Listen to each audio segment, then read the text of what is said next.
Портал Работник на YouTube. Притиснете лайк и subscribe и удрете на звончето. Минеме на една друга тема за која што исто така се зборува од време на време, а тоа е увозот во наводници нели на работна сила од надвор, поради тоа што нели како и сите други држави во светот и Македонија се соочува со недостиг. Но земајќи во предвид нашиот стандард и платите, дали според вас, односно колку според вас Македонија е привлечна држава за странски работници? Зошто би не одбрале нас, а не Хрватска или Србија, што имаат реално поголем стандард? Логично е тука дека привлеченоста нели на пазарот, на секој еден пазар на труд произлегува од квалитетот нели на вработувањата кои што ги нуди, пред се изразено низ висината на платите, условите на работните места и така натаму. Па имајќи ги во предвид конкретните или сегашните состојби на македонскиот пазар на труд, јас би рекол дека Македонија за сега не е многу привлечна дестинација за странски работници, или ако направиме некаков сооднос меѓу труд и капитал, попривлечна е за капиталот отколку за трудот. Зошто? Бидејќи најголем број на реформи кои што се правени во изминатиот период, би рекол 10-15 години назад, се правени во поглед на обезбедување на услови за привлекување на странски капитал во облик нели на странски директни инвестиции. Тука мислам на сите оние облици на даночни олеснувања кои што се пред се обезбедени во рамките на технолошко-индустријските развојни зони, потоа ниската цена нели на трудот кој што представува еден предуслов за привлекување на странските директни инвестиции и така натаму, што значи дека она што моментално го имаме како состојба во Македонија е тоа дека таа е многу попривлечна за влегување на странски капитал отколку за доаѓање на странски работници кои што би работеле во македонските компании. Сега кога сме тука, нели, логично е, бидејќи постојано во целиот овој подкаст со вас ги отвараме темите, потоа бараме решенија. Сега и за ова исто. Што треба да преземеме, бидејќи не е никогаш на одмет една држава да стане прилична и за странски работници. Апсолутно. Мој став е дека прво треба да се погрижи за своите, но нели тоа е веќе друга тема. Што треба како држава да направиме за да бидеме по-привлечни за странските работници? Така. Па секако во голема мера тоа е поврзано со продуктивноста на трудот во нашите компании тука, бидејќи она што можеме да го забележиме е тоа дека најголем дел од компаниите се вклучени во пониските фази или побазичните фази во синџирот на додадена вредност, ако се земи тој global supply chain или глобален синџир на снабдување, што значи дека одговорот тука би бил дека компаниите треба во голема мера да ја зголемат продуктивноста на своето работење, пред се продуктивноста на трудот, преку нели вклучување во понапредни фази во синџирот на додадена вредност, или ако да симплифицираме вака и за пошироката публика, тоа би значило дека нашите компании, да ги земеме големите странски директни инвестиции, да не се сведуваат само на склопување на производи или така наречено лон производство, кои што се карактеризираат со релативно ниска продуктивност на трудот, туку да се вклучуваат и во други фази од работењето, како што се истражување и развој, дизајн на производите, маркетинг на производите, промоција на домашниот и на светскиот пазар и така натаму, што значи дека ваквото вклучување во тие понапредни фази или додавање на поголема додадена вредност на производите, кои што се произведуваат кај нас, би значило и поголема продуктивност на работниците, а со тоа и можност за зголемување на нивните плати. Тоа би бил, да речем, и одговорот на ова прашање, како би можело да се направат вработувањата кај нас да бидат поатрактивни не само за домашната, туку и за странската работна сила, и на тој начин секако би се подобрила куповната моќ, би се подобрил животниот стандард и благосостојбата на работниците и на вкупното население. Јас, тука да додадам само, мислам дека треба и да се инвестира во индустрии или сектори кои што имаат висока или голема додадена вредност. Поголема бидејќи тоа го зборуваат и самите работодавачи, дека имаме и мал извоз и дека фактички да објаснам за гледачите да ме разберат, земаме многу помалку пари бидејќи извезуваме производи кои што вредат помалку. Така да се изразам. Точно. Да. И дека треба да се вложува во индустрии кои што се нели високо платени.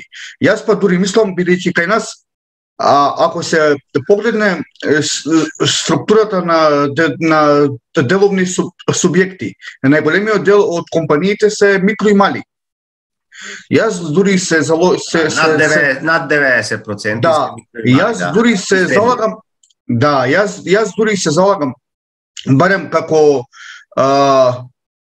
да кажам, како човек, како работник се залагам да се направи да се започне една трансформација и да има повеќе средни и големи компании. Мислам дека тогаш ќе бидеме и поприлични и за нашите тука, но и за странските работници. Барем тоа е моето размислување. Се согласувам. Значи тоа го дополнува она што јас претходно го кажав. Значи битно е тоа во која фаза од синџирот на додадена вредност се вклучува компанијата и колку додадена вредност генерира. Согласно со тоа и ќе зависи и продуктивноста на самата компанија, односно на работниците. И за на крај, професоре, ќе прашаме едно прашање кое што досега го немам јас барем поставено никому, е вас како експерт за пазарот на труд. Се случува, утре од никаде влегуваме во ЕУ. Например. И сега, ако остане ситуацијата ваква каква што е, нели, работите нема да се сменат преку ноќ. Какво влијание би имало влегувањето во ЕУ, да речеме, например, утре врз пазарот на труд, односно, да поедноставам, дали работниците тогаш ќе искористат таа прилика, барем тие што ги имаме уште тука да заминат, нели, на подобар живот. Така. Благодарам за прашањето. Интересно прашање, бидејќи секако дека отворањето на преговарачката рамка и оние поглавја за преговарање ќе значи и предпоставки кои што се однесуваат на големи структурни промени, меѓу кои промените би се одразувале секако во сите сфери и како и врз пазарот на трудот. Она што треба да се очекува е секако, или треба да го разграничиме, да речеме, како на два различни моменти. Една е структурната промена која што може да настане во македонската економија и второ, како тоа би се одразило врз мобилноста на работната сила. Секако дека приклучувањето кон развојната агенда на Европската Унија би значело или би имало значителни измени во секторската структура на вработена со Македонија и ставање нели секако на поголем акцент на некои сегменти и дејности, индустрии кои што на некој начин кај нас се уште недоволно развиени. Тука зборувам пред се за производството на енергија од обновливи извори, потоа органското производство на храна, менаџментот со отпад и така натаму, значи голем број на дејности кои што на некој начин влегуваат во таа развојна агенда на Европската Унија, каде што ние се уште, да речам, каскаме зад она што значат европски трендови.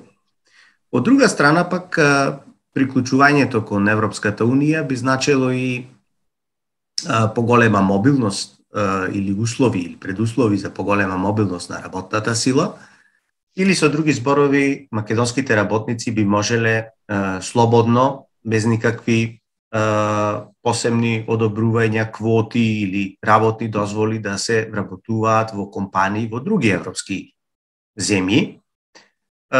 Понатака би можеле да ги користат услугите на Европската мрежа на агенции за вработување, кои што се познати под називот EURES, кој што обезбедува информации за слободни работни места во други држави членки, информации за условите за вработување и така натаму. Значи, целосната интеграција на македонскиот пазар во рамките на европскиот единствен пазар на труд би имал како позитивни, така и негативни последици во однос на функционирањето на македонскиот локален пазар на труд. Позитивните импликации секако произлегуваат од можностите за трансфер на знаење или можноста лицата кои што, да речеме, извесен период престојувале во други земји, работеле во други земји, користејќи високи и напредни технологии, привраќањето назад да придонесат со своето знаење во македонските компании. Од друга страна пак се јавува секогаш и опасноста за трајно иселување на квалификуван кадар, што е познато нели под синтагмата одлив на мозоци, што секако представува и трајна загуба за секоја една земја, каде што фактички државата го губи највредниот ресурс, а тоа е човековиот капитал, трудовиот ресурс, кој што е нели основен генератор на современата економија заснована на знаење. Значи, секако дека влезот во Европската Унија во некој еден временски период би бил во однос на функционирањето на пазарот на трудот меч со две острици, бија на некој начин бија подобрил флуидноста на македонскиот пазар на труд, би влијал врз подигнување на цената на трудот во Македонија, но од друга страна нели секогаш демне таа опасност од зголемен одлив на мозоци, што би представувала една трајна загуба за македонската економија. Ви благодарам, професоре, уште еднаш за вашето гостување и се надевам дека ќе имаме прилика нели да отвориме и многу други теми во иднина. Ви благодарам и вас за интересот да проговориме на овие интересни и актуелни теми и се надевам дека ќе продолжи соработката и во иднина. Така. А на вас, почитувани гледачи, ви посакувам да останете во добро здравје.